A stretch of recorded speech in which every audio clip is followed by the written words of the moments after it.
اس کے بعد اگلا وسیلہ دینا ہے حضرت ابو الفضل العباس علمدار علیہ الصلوۃ والسلام.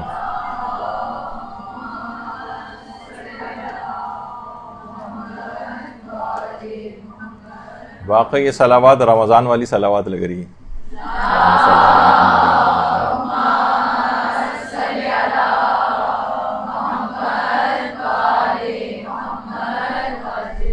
حضرت عباس علمدار جن کی تعریف کے لیے کسی نے جملہ صحیح کہا ہے کہ عباس کی تعریف یہ ہے کہ وہ شخص جس کی تلوار میان میں ہو اور دشمنوں کی نیندیں حرام ہو اسے عباس کہتے ہیں. تلوار نکلی ہوئی نہ ہو، تلوار میان میں ہو اور دشمنوں کی نیندیں حرام ہو. تو ہمارے علماء میں آیت اللہ علی آقا قاضی جن کا بار بار اکثر تذکرہ آتا ہے، اور ظاہر اخلاق کی گفتگو ہو رہی ہے تو علماء اخلاق کا تذکرہ کیوں نہیں آئے گا. وہ یہ فرماتے ہیں کہ جس زمانے میں ان کے جوانی کا دور تھا، یہ آیت اللہ علی آقا قاضی کی جوانی کی تصویر، فرماتے ہیں کہ میں اس وقت حرم حضرت ابو الفضل العباس میں نماز کے لیے تیاری کر رہا تھا، اور نماز میں نیت باندھنے ہی والا تھا کہ ایک دیوانہ سا شخص میرے پاس آیا اور اچانک سے آ کر ہنس کے مجھ سے کہنے لگا بغیر وضو کے نماز نہیں ہوتی، وضو تو کر کے آ جاؤ. کہہ رہے میں حیران اور پریشان رہ گیا. اچھا، عام طور پر وہ افراد جو کہ دائم الوضو رہتے ہیں وہ اکثر یہ ہوتا ہے کہ وضو ٹوٹنے کے بعد بھول جاتے ہیں دوبارہ وضو مثلا اگر نہیں کیا تو نماز کے لیے، کیونکہ ہر وقت عادی ہوتے ہیں کہ بس وضو تو ہے ہی اور نماز کے لیے کھڑے ہو گئے. یہی کیفیت علی آقا قاضی کی بھی تھی. کہہ رہے ہیں میں نے واقعی غور کیا تو میں وضو ٹوٹنے کے بعد میں نے دوبارہ وضو نہیں کیا تھا. اب آپ دیکھیں گے حضرت ابو الفضل العباس کے در کے دیوانے بھی ایسے عرفا ہوتے ہیں. تو کہنے میں نے وضو کر کے آیا اور نماز ادا کرنے لگا. نماز کو جب میں نے ختم کیا تو وہ دیوانہ پھر آیا میرے پاس اور آ کر کہنے لگا میرے کان میں کہ ابو الفضل العباس تمام اولیاء خدا کی پناہ گاہ ہیں، جو مشکل حل کروانا ہو حضرت ابو الفضل کے پاس جا کر ان سے حال دل کہو، تمہاری مشکل حل ہو جائے گی. علی آقا قاضی فرماتے ہیں کہ میں نے 18 سال تک ریاضتیں کی تھی، 18 سال، مگر مجھے لگ رہا تھا کہ میں جیسے روحانیت کے خاص مقام پر آ کر رک گیا ہوں آگے، اور روحانیت کا دروازہ کھل نہیں رہا ہے. میں تمام نماز، روزے، اذکار، دعائیں، زیارات، تلاوت، لیکن لگ رہا تھا کہ ان تمام اعمال کو انجام دینے کے بعد بھی عشق پروردگار کی اس کیفیت کے اوپر میں نہیں پہنچ پا رہا ہوں کہ جو مجھے حاصل ہو جانی چاہیے تھی، اور میں گویا ایک لحاظ سے نا امید ہی ہونے لگا تھا. دیوانے نے کان میں جب یہ آ کر کہا کہ حضرت ابو الفضل عباس سے توسل کیوں نہیں اختیار کرتے ہو اور اپنی حاجت ان سے کیوں نہیں کہتے ہو جبکہ وہ تمام اولیاء خدا کی پناہ گاہ ہیں، میں نے تڑپ کر اسی وقت حضرت ابو الفضل عباس علمدار سے توسل کیا کہ مولا میں نے 18 سال تک ریاضتیں کی ہیں، میں نے بہت رنج اور غم اٹھائے ہیں، میری آپ اس دعا کو قبول فرما لیں کہ حجابات برطرف ہو جائیں اور میں پروردگار کی طرف بلند ہو جاؤں. کہنے ادھر میں نے حضرت ابو الفضل عباس سے توسل کیا، ادھر گویا دل کے حجابات برطرف ہونے لگے. اچانک سے میں نے دیکھا کہ جہان کے تمام ذرات کے اندر خدا کے نور کا ظہور ہو رہا ہے. اسی وقت سے کہنے میں نے جس طرف نگاہ اٹھا کر دیکھتا تھا ہر جگہ مجھے لا الہ الا اللہ کی تجلی نظر آنے لگی، اور دیکھا کہ کائنات کے ذرے ذرے سے نور الہی اٹھ رہا ہے، اور اللہ نور السماوات والارض اس کی گویا ایک لحاظ سے تفسیر میری آنکھوں کے سامنے جو ہے وہ آنے لگی. لیکن یہ عارضی کیفیت تھی، یہ چیزیں مجھے نظر آنی بند ہو گئیں. اس کے بعد میں گھر آیا تو زوجہ نے مجھ کو چائے وغیرہ دی، چائے پی، تھوڑی دیر کے بعد میری وہی عرفانی کیفیت پھر دوبارہ آنے لگی. پھر میں گھر کی چھت پر گیا تو وہاں پہ بھی میں نے دیکھا کہ ذرے ذرے سے تجلی پروردگار کا ظہور ہو رہا ہے. دیکھیے اللہم صلی علی محمد وعلی محمد.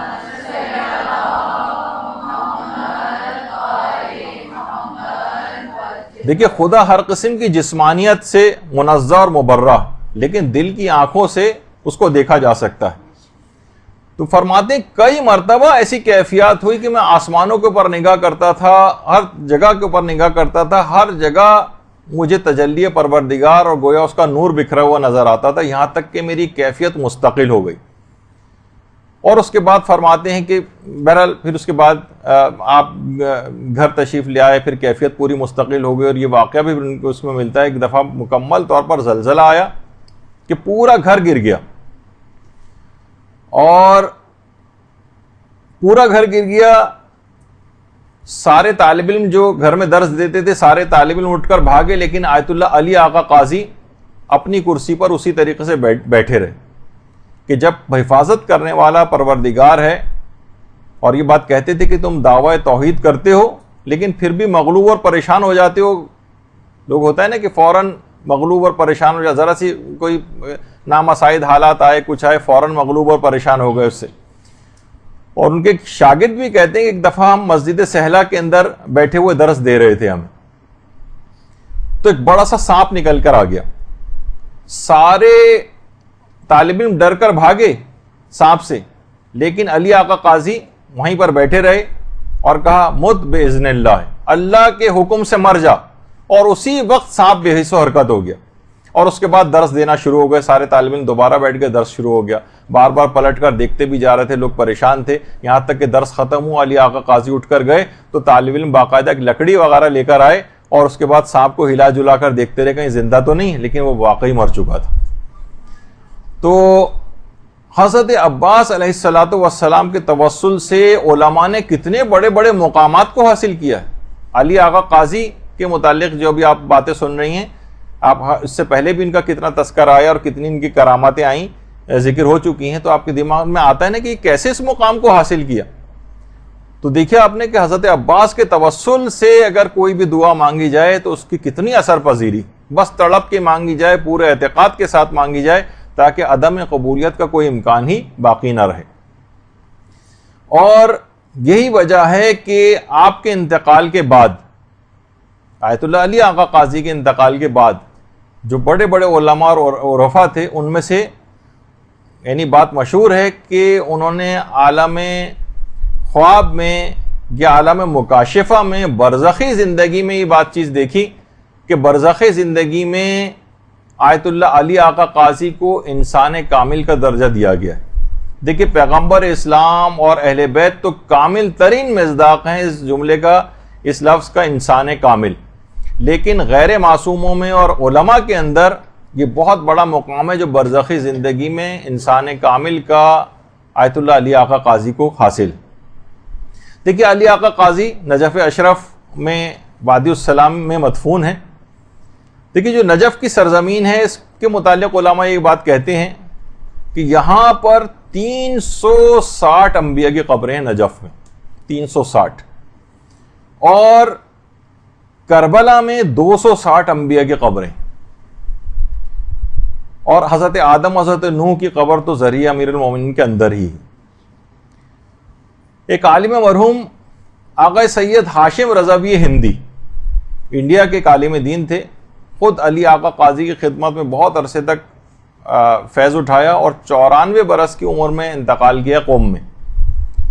وہ فرماتے تھے کہ اہل عراق کی جتنی مشکلات ہیں, میں نے اندازہ یہ کیا ہے کہ ان کی مشکلات کی جو ایک بڑی وجہ ہے وہ وہاں کے اکثر لوگوں کی حضرت امیر المومنین علیہ الصلوۃ والسلام کی عدم معرفت, یعنی اتنی معرفت نہیں ہے جس اعتبار سے ان کی ہونی چاہیے. اور دوسری فرماتے تھے کہ اولیاء خدا میں سے حضرت آیت اللہ علی آقا قاضی, ان کے متعلق اہل عراق کی جو کم علمی ہے یا بے بصیرتی ہے یا یہ کہا جائے کہ کم معرفت ہے, یہ بھی اہل عراق کی مشکلات کا ایک بڑا سبب ہے. یعنی آغا ہندی یہ جملے فرماتے تھے کہ امیر المومنین کا بھی جو مقام اور مرتبہ ہے اس کے مطابق ان لوگوں کے اندر وہ معرفت نہیں پائی جاتی ہے. اور اسی طریقے سے آیت اللہ علی آقا قاضی, دیکھیں اتنا بڑا شخصیت کیا ہے, لیکن آپ دیکھیں کہ بہرحال ان کا مقبرہ قبر وغیرہ لگتا ہے کہ جیسے ان کو کوئی خاطر خواہ, بلکہ کتنے لوگ افراد یہاں سے قافلوں کے قافلے جاتے ہیں اور وادی السلام کے اندر بھی جاتے ہیں, لیکن کبھی کوئی آیت اللہ علی آقا قاضی کی شیعہ کاروانوں میں سے بھی شاید ہی کبھی کوئی گیا ہو، میں نے تو آج تک کسی کو بھی نہیں دیکھا کہ کوئی علی آقا قاضی کی قبر پہ گیا بھی ہو یا ان کا نام بھی کبھی کسی نے سنا ہو، جس کو عالم برزخ میں معصومین سے ہٹ کر انسان کامل کا درجہ دیا گیا ہو، اس میں قوم کی بے حسی کا یہ عالم ہے۔ یہی وجہ ہے کہ جو بار بار ہم علماء کا تذکرہ اس میں جو ہے کرتے ہیں، لوگ یہی کرتے ہیں نا کہ معصومین کا تذکرہ اس لحاظ سے ان کی سیرت، تو کہتے ہیں بھائی ہم کہاں ان کی پیروی کر سکتے ہیں، لیکن یہ علماء ان کی تو پیروی کی جا سکتی ہے، یہ تو غیر معصوم ہے، یہ تو ہمارے ہی طرح کے افراد تھے، تو اس وجہ سے ان کا تذکرہ زیادہ آتا ہے تاکہ ہمارے سامنے ایک مشعل راہ رہے کہ ہم بھی کچھ محنت کر کے کسی مقام کو حاصل کر سکتے ہیں۔ تو علی آقا قاضی، تو بہرحال آپ نے دیکھا کہ توسل حضرت عباس علمدار، یہ اتنا مقام، اللہم صلی علی محمد،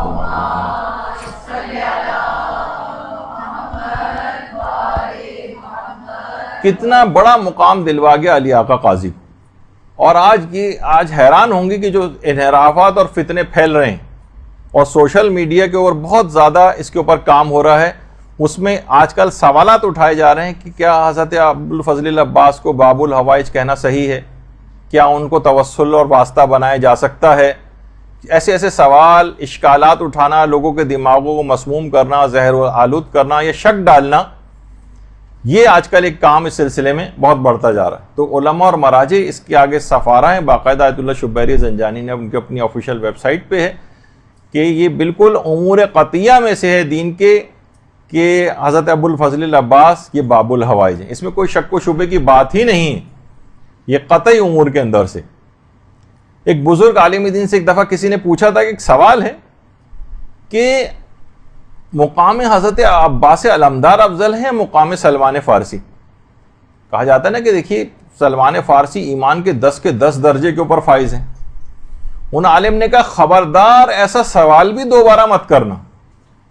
خواہ سلمان ایمان کے 10 درجوں پر فائز ہوں، مگر یہ بات یاد رکھ لو کہ ابوالفضل العباس ایسی شخصیت کا نام ہے جن کی ایک نگاہ لطف سے سلمان بن جاتا ہے۔ اللہم صلی علی محمد۔